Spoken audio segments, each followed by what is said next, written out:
नमस्कार। हमारा देश और पूरा विश्व आज कोविड-19 की चुनौती का सामना कर रहा है। कोविड-19 अभी खत्म नहीं हुआ है। ऐसे में हमारा फर्ज है कि हम सतर्क रहें। इसलिए जब तक दवाई नहीं तब तक कोई ढिलाई नहीं। कोरोना से बचाव के लिए जरूरी है नियमित रूप से हाथ धोना, मास्क पहनना और आपस में उचित दूरी बनाए रखना। याद रखिए, 2 गज दूरी मास्क है जरूरी। खांसी, बुखार या सांस लेने में कठिनाई होने पर हेल्पलाइन नंबर 1075 पर संपर्क करें। मैं लकी नेमा। आप सभी अच्छे होंगे। तो आज हम स्टार्ट करते हैं हमारा second video, vocational education electronics and hardware का कक्षा 9 की फर्स्ट यूनिट हमने लास्ट क्लास में स्टार्ट की थी। आज हम उसके आगे बढ़ेंगे। तो हमने पहले वीडियो में क्या पढ़ा था? इलेक्ट्रिसिटी का परिचय पढ़ा था कि इलेक्ट्रिसिटी क्या होती है, और कि हमारे चारों तरफ हम आसपास जब देखते हैं तो हमारे आसपास चारों तरफ इलेक्ट्रिसिटी से काम करने वाले उपकरण होते हैं। तो इलेक्ट्रिसिटी क्या है, इलेक्ट्रिसिटी क्या है और इलेक्ट्रिसिटी को कैसे पैदा किया जाता है? हमने पढ़ा था कि इलेक्ट्रिसिटी एक ऊर्जा का रूप है। तो ऊर्जा के एक रूप को हम किस तरह से विद्युत ऊर्जा में परिवर्तित करते हैं, उसके लिए कौन कौन सी तकनीकें हैं जिनके द्वारा ऊर्जा के किसी एक रूप को विद्युत ऊर्जा में बदला जाता है, ये हमने देखा था। ठीक है। और फिर उन्हें ट्रांसमिशन माध्यम से किस तरह से ट्रांसमिट किया जाता है, ये हमने जाना था। आज हम देखेंगे कि इलेक्ट्रिसिटी का रूप कैसा होता है। कल हम पहले वीडियो में हमने देखा कि उसको हमने कैसे पैदा किया, कैसा उत्पादन किया इलेक्ट्रिसिटी का। अब उसका रूप कैसे होता है, वो कैसे, एक ऐसा कौन सा गुण है जिसकी वजह से जो इलेक्ट्रिसिटी है एक स्थान से दूसरे स्थान तक ट्रांसमिट की जा सकती है। ठीक है, ट्रांसमिट तो की जा सकती है। अब वो ट्रांसमिशन के लिए हमें पदार्थों की आवश्यकता होगी। तो ऐसे कौन से पदार्थ होते हैं जिनके माध्यम से इलेक्ट्रिसिटी एक स्थान से दूसरे स्थान जा सकती है? अर्थात ये हम कह सकते हैं कि जो हमारे आसपास जितने भी पदार्थ हैं या मटेरियल हैं, वो इलेक्ट्रिसिटी के प्रति उनका कैसा व्यवहार होता है वो हम जानेंगे। तो पदार्थों के कितने प्रकार होते हैं, किस तरह से पदार्थों को डिफ्रेंशिएट किया गया है, इसके बारे में भी हम इस वीडियो में जानेंगे। और बिजली के कितने प्रकार हैं, जो हमने विद्युत उत्पन्न की तो वो कितने रूप में रहेगी, वो हम इस वीडियो में जानेंगे। तो हम स्टार्ट करते हैं इलेक्ट्रिसिटी से। तो हम पहले जानेंगे कि इलेक्ट्रिसिटी का रूप होता कैसे है। तो जो इलेक्ट्रिसिटी या विद्युत कहें या बिजली कहें, ये इलेक्ट्रॉनों का एक प्रवाह है। तो इलेक्ट्रॉनों के बहने की गति और परिमाण से है कि कितने इलेक्ट्रॉन बह रहे हैं, उसकी जब हम अध्ययन करते हैं वही एक इलेक्ट्रिसिटी कहलाती है। तो इसको समझने के लिए हम स्टार्ट करते हैं कि जितने भी हमारे आसपास पदार्थ होते हैं वो किससे मिलकर बने होते हैं? किसी ना किसी कण से मिलकर बने होते हैं। जैसे कि एक बूंदी का लड्डू यदि हमें बनाना होता है तो छोटी छोटी बूंदी से मिलकर बनता है। उसी प्रकार से हमारे आसपास जितने भी पदार्थ हैं तो वो भी छोटे छोटे कणों से मिलकर बने होते हैं। तो उन कणों को क्या बोलते हैं? वो सबसे छोटा कण जो सारे गुण रखता हो उस पदार्थ के, उस छोटे कण को बोलते हैं परमाणु। तो किसी भी पदार्थ का सबसे छोटा और सभी गुणों वाला जो कण होता है वो परमाणु कहलाता है। क्योंकि इलेक्ट्रिसिटी हवा में हम ट्रांसमिट नहीं करेंगे, किसी पदार्थ के माध्यम से करेंगे। तो पदार्थ को समझना बहुत जरूरी है। तो सबसे पहले हम पदार्थ को समझना स्टार्ट करेंगे। तो अब बिजली को समझने के लिए हमें परमाणु के बारे में जानना होगा। तो परमाणु में क्या क्या होते हैं? Electron, proton, neutron. ठीक है, हमने ये पढ़ा कि जो परमाणु है पदार्थ का सबसे छोटा कण है। ठीक है, अब परमाणु की भी एक संरचना होती है। तो संरचना में हम देखते हैं तो उसमें क्या क्या होता है। एक तो नाभिक होता है जो सबसे मध्य में होता है। ठीक है, और 3 कण होते हैं, न्यूट्रॉन, प्रोटॉन और इलेक्ट्रॉन। ठीक है, उसमें से जो प्रोटॉन होता है वो सबसे भारी कण होता है, उसका द्रव्यमान सबसे ज़्यादा होता है। उससे कम प्रोटॉन का होता है और उससे कम इलेक्ट्रॉन का होता है। इलेक्ट्रॉन बहुत हल्के होते हैं। इस जो प्रोटॉन और न्यूट्रॉन होते हैं वो नाभिक में होते हैं उनमें मूवमेंट नहीं होता, और जो इलेक्ट्रॉन होते हैं हल्के होने के कारण उनमें मूवमेंट होता है। और वो जो ये नाभिक दिख रहा है और उसके आसपास जो सर्कल के फॉर्म में दिखाई दे रही हैं, इन्हें हम कहते हैं कक्षाएं। और जो ये हैं ये कहलाते हैं इलेक्ट्रॉन, और ये इलेक्ट्रॉन इन्हीं कक्षाओं में घूमते हैं। ठीक है, तो हम एक परमाणु लेते हैं। जो ये परमाणु बना हुआ है ये कार्बन का परमाणु बना हुआ है। इसमें आप देखेंगे कि जो ये बीच में है ये नाभिक है, जिसमें प्रोटॉन और न्यूट्रॉन है। जिसमें प्लस दिख रहा है वो प्रोटॉन है, और जिसमें जो वाइट कलर के दिख रहे हैं वो न्यूट्रॉन हैं। और ये जो आसपास जो सर्कल दिखाई दे रहे हैं ये कक्षाएं हैं, और इन्हीं कक्षाओं में इलेक्ट्रॉन हैं। इन कक्षाओं में किस तरह से इलेक्ट्रॉन होते हैं इनकी भी एक व्यवस्था होती है, लेकिन अभी आपको उसको समझने की जरूरत नहीं है। ठीक है, तो पहली कक्षा में 2, फिर 8 और फिर 8, इस तरह से इलेक्ट्रॉन व्यवस्थित होते हैं। तो जो ये कार्बन का परमाणु है इसमें कितने इलेक्ट्रॉन होते हैं? 6 इलेक्ट्रॉन होते हैं। तो पहली कक्षा में 2 और फिर दूसरी कक्षा में 4 इलेक्ट्रॉन हैं। ठीक है, और जो परमाणु हैं उनमें जो इलेक्ट्रॉन और प्रोटॉन की संख्या होती है लगभग बराबर होती है। ठीक है, तो जो हमने देखा, और ये ऋण मतलब कि इलेक्ट्रॉन और धन मतलब कि प्रोटॉन। ठीक है, तो अभी तक हमने क्या देखा इसमें कि जो इलेक्ट्रॉन, प्रोटॉन और न्यूट्रॉन होते हैं जो परमाणु के 3 मूलभूत खंड होते हैं जो परमाणु का निर्माण करते हैं। ये अच्छे से ध्यान से सुनिएगा और याद भी रखिएगा। ठीक है, तो इलेक्ट्रॉन में ऋण आवेश होता है, प्रोटॉन में धन आवेश होता है, न्यूट्रॉन में कोई चार्ज नहीं होता है। इलेक्ट्रॉन को हम स्मॉल ई के द्वारा प्रदर्शित करते हैं, प्रोटॉन को पी के द्वारा और न्यूट्रॉन को एन के द्वारा प्रदर्शित करते हैं। ठीक है, और इलेक्ट्रॉन में ऋण आवेश होता है, प्रोटॉन में धन आवेश होता है, न्यूट्रॉन में कोई चार्ज नहीं होता है। इसे बहुत अच्छे से याद रखेंगे क्योंकि इससे क्वेश्चंस बनते हैं। ठीक है, हमने परमाणु को समझ लिया। ठीक है, अब हमने कहा कि इलेक्ट्रॉन बाहरी कक्षाओं में होते हैं और इनमें मूवमेंट होता है। जब ये बाहरी कक्षाओं में घूमते हैं और यदि बाह्य स्रोत से यदि इन्हें एनर्जी दी जाए तो इन्हें बलपूर्वक परमाणु से दूसरे परमाणु में भेजा जा सकता है, जो इलेक्ट्रॉन कहलाते हैं, जो कि एक परमाणु से दूसरे परमाणु में ट्रांसफर हो सकते हैं। तो यहाँ पे हम देखते हैं कि किस तरह से ट्रांसफर होते हैं। हमने यहाँ पे 2 तत्व हैं, एक सोडियम का और एक क्लोरीन का लिया हुआ है। सोडियम में देखिए ये सोडियम का है, इसमें 11 इलेक्ट्रॉन होते हैं। ठीक है, और ये है क्लोरीन का जिसमें 17 होते हैं। ठीक है, तो क्या होता है 17 मतलब कि जो आखिरी कक्षा है उसमें 7 इलेक्ट्रॉन, और जो सोडियम है उसकी आखिरी कक्षा में कितना 1 इलेक्ट्रॉन होगा। अब जो परमाणु में गुण होता है वो अपनी आखिरी कक्षा में 8 इलेक्ट्रॉन पूरे करने की पूरी कोशिश करता है। ठीक है, तो इसके पास एक ही इलेक्ट्रॉन है, तो ये अपने 8 कंप्लीट करने के लिए क्या कि ये इसे किसी को दे सकता है। ठीक है, और जो क्लोरीन है उसके आखिरी कक्षा में कितने हैं 7 इलेक्ट्रॉन, अर्थात कि ये इलेक्ट्रॉन को किसी से ले सकता है, क्योंकि 7 इलेक्ट्रॉन देना ज़्यादा कठिन होगा अपेक्षा की 1 इलेक्ट्रॉन किसी से लेने में, क्योंकि ज़्यादा कम एनर्जी किस में लगेगी लेने में, 1 इलेक्ट्रॉन लेने में। तो क्या होगा जब इनमें से क्या होगा कि जो सोडियम है अपना 1 इलेक्ट्रॉन क्लोरीन को दे देगा। ये देखो जो रेड कलर के जो इलेक्ट्रॉन हैं वो सोडियम के हैं, और जो क्रॉस में बने हुए हैं वो क्लोरीन के इलेक्ट्रॉन हैं। तो सोडियम ने इस क्लोरीन को अपना 1 इलेक्ट्रॉन ये दे दिया। तो क्या हुआ, आपने देखा 1 इलेक्ट्रॉन को दे दिया। ठीक है, तो सोडियम के पास क्या हो गया, इलेक्ट्रॉन की कमी हुई, तो यहाँ पे आया धनावेश, और क्लोरीन में क्या हुआ, इलेक्ट्रॉन की वृद्धि हुई, 1 इलेक्ट्रॉन बढ़ा ना, तो ये क्या बन गया, ऋणावेश। ठीक है, तो इससे हमें क्या समझ में आया, हमने यहाँ पे क्या हुआ, परमाणु में हमने क्या देखा तत्व में कि धनावेश बना है कि ऋणावेश बना। तो यहाँ पे एक नया शब्द हमें क्या मिला, आवेश। तो आवेश क्या होता है, विद्युत आवेश का अर्थ परमाणु में इलेक्ट्रॉन की संख्या में कमी या वृद्धि। हमने वही देखा, एक परमाणु ने इलेक्ट्रॉन को त्यागा और दूसरे परमाणु ने इलेक्ट्रॉन को ग्रहण किया, तो इलेक्ट्रॉन की एक में वृद्धि हुई और एक में कमी हुई।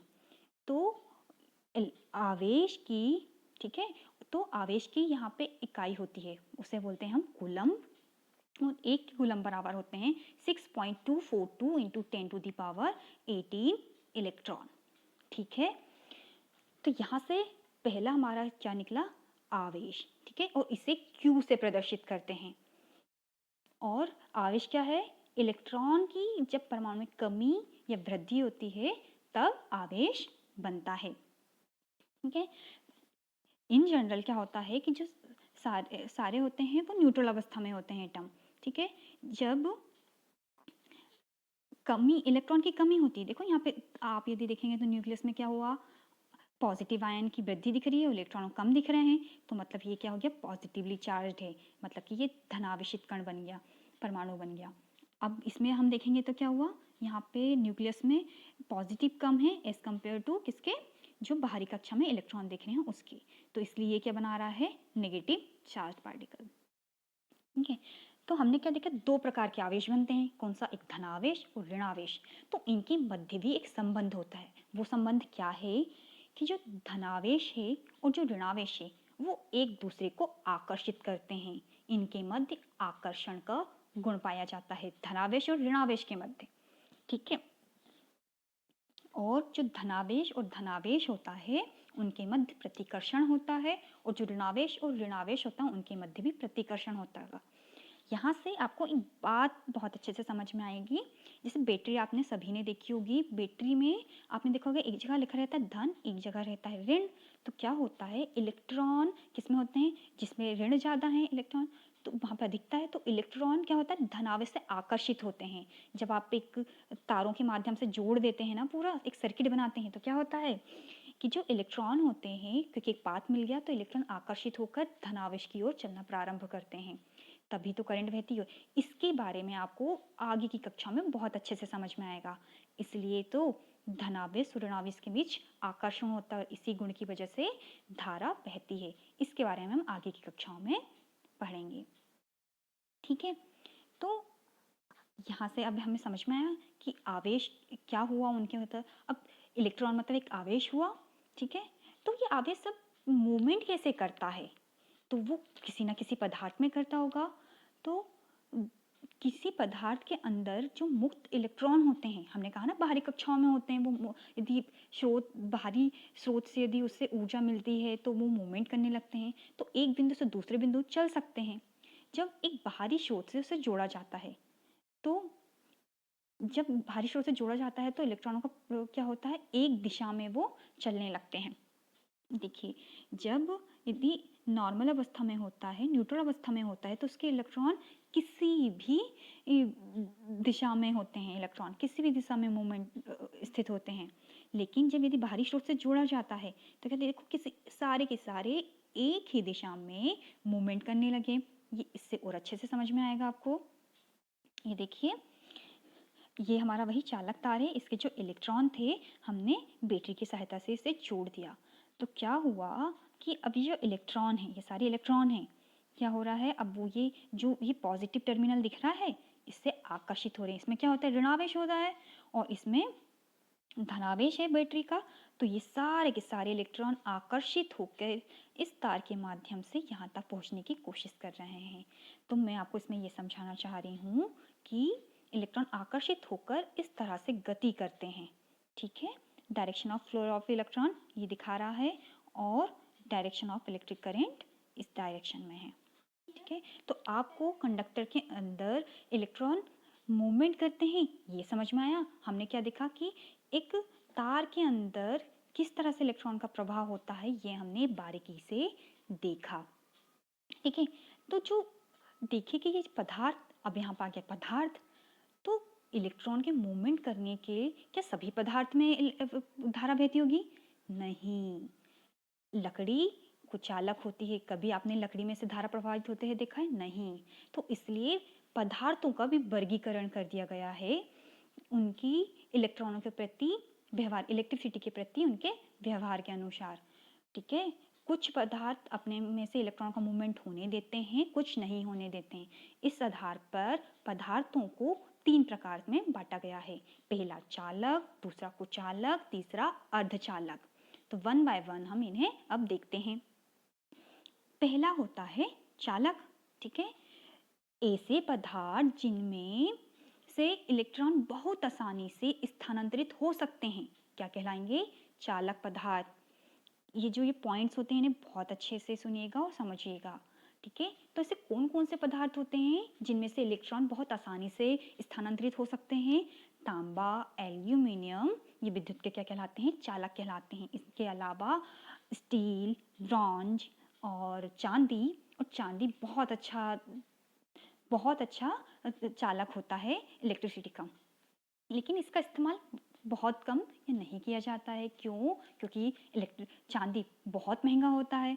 ठीक है बच्चों, जो हमारे तार हैं उसमें भी यदि हम समझने की कोशिश करें तो उसमें जो तांबे का तार दिखाई देता है वो कंडक्टर होगा, और जो बाहर उसका प्लास्टिक का इंसुलेशन दिखाई देता है वो इंसुलेशन पदार्थ होता है जिससे कि इलेक्ट्रॉन प्रवाहित नहीं होते हैं। और ठीक है, तो यहाँ आपको एक कंडक्टर और एक इंसुलेशन मिला। और आप दूसरे फोटो में देखेंगे कि जो स्टील है, ब्रॉन्ज है, कॉपर है, ठीक है, एल्यूमिनियम है, ब्रॉस है, ये सारे जो पदार्थ हैं वो चालक कहलाते हैं। ठीक है, और दूसरा पदार्थ होते हैं कुचालक। कुचालक कौन से पदार्थ कहलाते हैं? कुचालक वो होते हैं बच्चों जो अपने अंदर से इलेक्ट्रॉनों को बहुत आसानी से स्थानांतरित करने की अनुमति नहीं देते हैं। ठीक है, वो इंसुलेटर कहे जाते हैं। उदाहरण की कौन कौन से पदार्थ? कुछ तो आप भी जानते होंगे, अपने आसपास देखा होगा करंट, तो रबर, प्लास्टिक, कपड़ा, कांच, सूखी हवा अच्छे इंसुलेटर होते हैं। ठीक है, क्योंकि आपने देखा होगा कि जब इलेक्ट्रिशियंस वगैरह आते हैं तो वो क्या करते हैं, हमेशा चप्पल पहने हुए होते हैं क्योंकि वो रबड़ की होती है कि उन्हें करंट ना लगे। ठीक है, और आप फोटो में देखेंगे ये सिरेमिक के बने हुए हैं, और आप इन्हें ध्यान से देखिए, इन्हें आपने कहीं ना कहीं देखा है। पता है कहाँ देखा है? जो इलेक्ट्रिक खंभे होते हैं उनमें ये लगे होते हैं, उनमें आपने देखा होगा। ये इंसुलेशन के लिए उपयोग किए जाते हैं, ये कुचालक पदार्थ होते हैं। और तीसरे प्रकार का पदार्थ होता है अर्धचालक या सेमीकंडक्टर पदार्थ। सेमीकंडक्टर उन पदार्थों को कहते हैं जिनकी विद्युत चालकता चालकों से कम किंतु कुचालक से अधिक होती है। ठीक है, अर्थात मतलब नॉर्मल इन जनरल वो उनमें चालन नहीं होता है इलेक्ट्रॉनों का, लेकिन थोड़ा सा कुछ मेथड के द्वारा उनको चालक की तरह व्यवहार वो करने लगते हैं। इनके बारे में भी हम आगे पढ़ेंगे। वो उदाहरण के लिए कौन कौन से होते हैं? Silicon, germanium, cadmium sulphide, gallium arsenide इत्यादि। ठीक है, ये जो पहली है ये जर्मेनियम का है, और ये है डायोड का। ठीक है बच्चों, जो ये डायोड हैं ये सिलिकॉन से बने होते हैं। ठीक है, जर्मेनियम और इन्हीं मटेरियलों को यूज़ करके ये बनाए जाते हैं। ये जो पदार्थ कहाँ यूज़ होते हैं? आपका जो लैपटॉप की सर्किटरी होती है, टीवी के अंदर भी एक बोर्ड लगा होता है, या मोबाइल के अंदर, है ना, तो इन्हीं में ये सारे कंपोनेंट्स यूज, ये बहुत छोटे छोटे होते हैं, अर्धचालक युक्ति होती हैं, और इनसे जो बने कंपोनेंट होते हैं इनमें बहुत कम करंट की आवश्यकता होती है। ठीक है, और इनके बारे में हम आगे की कक्षाओं में बहुत अच्छे से पढ़ेंगे और आपको ये धीरे धीरे समझ आएंगे। ठीक है, तो अभी हमने क्या पढ़ा पदार्थों के बारे में। तो आप अपने घर के आसपास के पदार्थों का निरीक्षण करेंगे और उनमें से चालक कुचालक पदार्थों को पहचानेंगे। ठीक है, और उन्हें कॉपी में नोट डाउन करेंगे। तो यहाँ तक हमने पढ़ा कि पदार्थ कितने प्रकार के हुए, इलेक्ट्रिसिटी पढ़ लिया। अब हम विद्युत का निर्माण हो गया, तो विद्युत अब हम पढ़ेंगे कि बिजली के प्रकार। बिजली ये दो प्रकार की होती हैं, एक होती है स्थैतिक विद्युत और एक होती है गतिशील विद्युत धारा। ठीक है, तो सबसे पहले हम देखते हैं स्थैतिक विद्युत क्या होती है। स्थिर विद्युत गतिहीन अवस्था में होने वाले प्रभावों एवं घटनाओं का अध्ययन करती है। स्थिर विद्युत से अभिप्राय किसी वस्तु की सतह पर निर्मित विद्युत या बिजली से है। यह बिजली उस वस्तु पर तब तक उपस्थित रहती है जब तक वह भूमि या किसी अन्य वस्तु के संपर्क में नहीं आती। ठीक है, जब भी कोई दो वस्तुएं आपस में संपर्क में आती हैं या अलग होती हैं तब वे एक प्रकार का विद्युत बिजली उत्पन्न करती हैं, जिन्हें हम स्थिर विद्युत कहते हैं। अब इनको पॉइंट वाइज पॉइंट में एक एग्जाम्पल के द्वारा आपको समझाती हूँ। ठीक है, अब आपने कंघी ली और उससे किसी ऊन या रेशम के कपड़े से रगड़ा। ठीक है, तो क्या हुआ, दोनों में आवेश आ गया। ठीक है, अभी हमने जो पढ़ा कि वस्तु की सतह पर विद्युत होता है जब वो किसी के संपर्क में आती हैं। अब आप उस कंघी को क्या करेंगे, कागज के छोटे छोटे टुकड़े कीजिए और उसके पास ले जाते हैं तो जो कागज के टुकड़े होते हैं उस कंघी से चिपकने लगते हैं। ठीक है, तब वो मतलब कि हमें समझ में आता है कि उसमें कुछ आवेश है जिससे वो कागज के टुकड़े आकर्षित हो रहे हैं, और उसके बाद उसका जो आवेश है वो विद्युत का जो गुण है वो खत्म हो जाता है। ठीक है, तो यही क्या कहलाता है, स्थिर विद्युत। ठीक है, और दूसरा होता है गतिशील विद्युत धारा। जब ये आवेश गति करने लगते हैं, ठीक है, तो करंट बिजली के तारों या अन्य कंडक्टर से प्रवाह करती है और ऊर्जा को उपकरणों तक पहुंचाती है। अर्थात जब इलेक्ट्रॉन गति में होते हैं तो बिजली को गतिक विद्युत धारा कहा जाता है।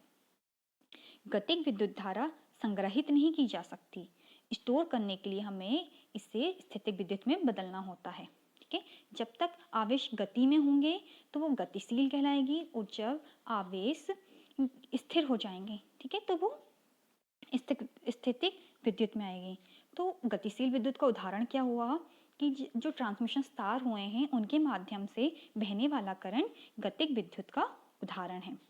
ठीक है, जो सेल होते हैं बच्चों, उसमें जो ऊर्जा होती है जब हम उन्हें यूज़ नहीं कर रहे होते हैं तो वो स्थितिक ऊर्जा होती है, और जब आप उसे लगा देते हैं किसी घड़ी में या खिलौनों में या किसी भी उपकरण में और वो काम करने लगता है तब वो गतिशील विद्युत में परिवर्तित होती है।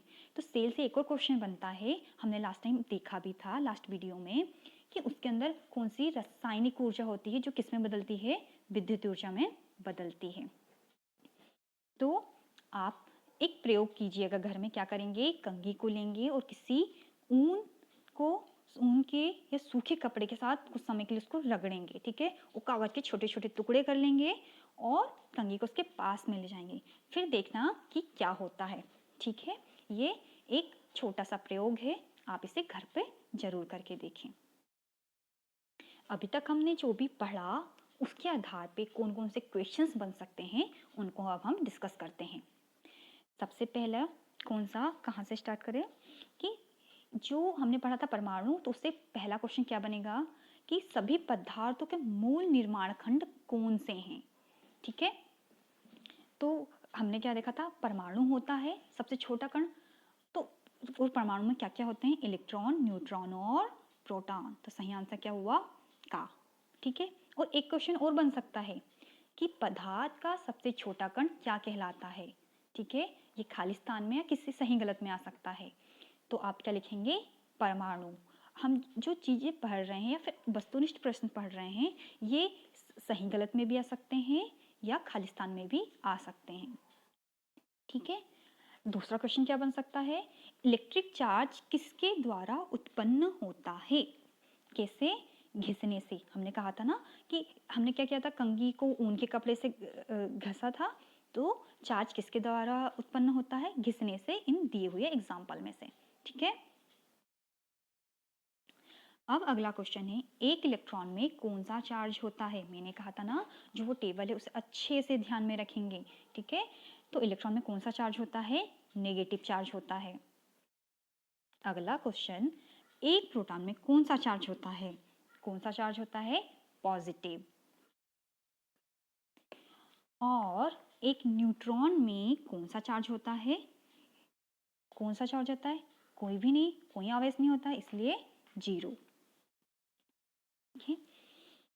अब यहाँ से कौन से क्वेश्चन है, जो पदार्थ पढ़े थे हमने उसके ऊपर क्वेश्चन है कि इलेक्ट्रिकल कंडक्टर वे पदार्थ हैं जिनमें यह होता है, कौन सा गुण होता है, केवल पॉजिटिव चार्ज नहीं, मूव करने वाला इलेक्ट्रिक चार्ज। यस, उसमें क्या होता है, मूव करने वाला इलेक्ट्रिक चार्ज होता है जिसे हम क्या बोलते हैं, इलेक्ट्रॉन।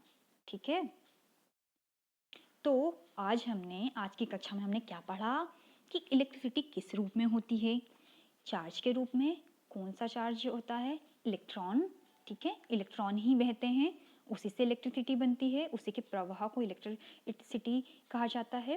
ठीक है, दूसरा हमने देखा कि परमाणु की संरचना क्या होती है। ठीक ठीक है, उसे हमने उसके अंदर की संरचना को बहुत अच्छे से समझने की कोशिश की और यह भी देखा कि इलेक्ट्रॉन किसी पदार्थ में इलेक्ट्रॉन किस तरह से चलते हैं। ठीक है, और पदार्थ कितने प्रकार के होते हैं, कितने, चालक, कुचालक और अर्धचालक।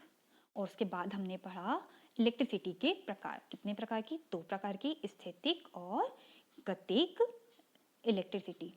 ठीक है, और अब हम अगली क्लास में क्या पढ़ेंगे, अगले वीडियो में हम क्या देखेंगे कि बिजली की मूलभूत मात्रा और उनकी इकाई। जब हम इलेक्ट्रिसिटी बोलते हैं तो जैसे कि एक टर्म्स निकल कर आई थी आवेश, उसी तरह से कुछ टर्म्स होते हैं, आपने भी सुना होगा, वोल्टेज, करंट, है ना, प्रतिरोध। तो ये कहलाती हैं बिजली की मूलभूत मात्राएं। ठीक है, तो इनके बारे में हम अगली कक्षा में पढ़ेंगे। ठीक है, धन्यवाद, अपना ध्यान रखिए। किशोर अवस्था संबंधित समस्याओं के परामर्श हेतु समर्पित उमंग किशोर हेल्पलाइन के टोल फ्री नंबर 144225 पर संपर्क करें।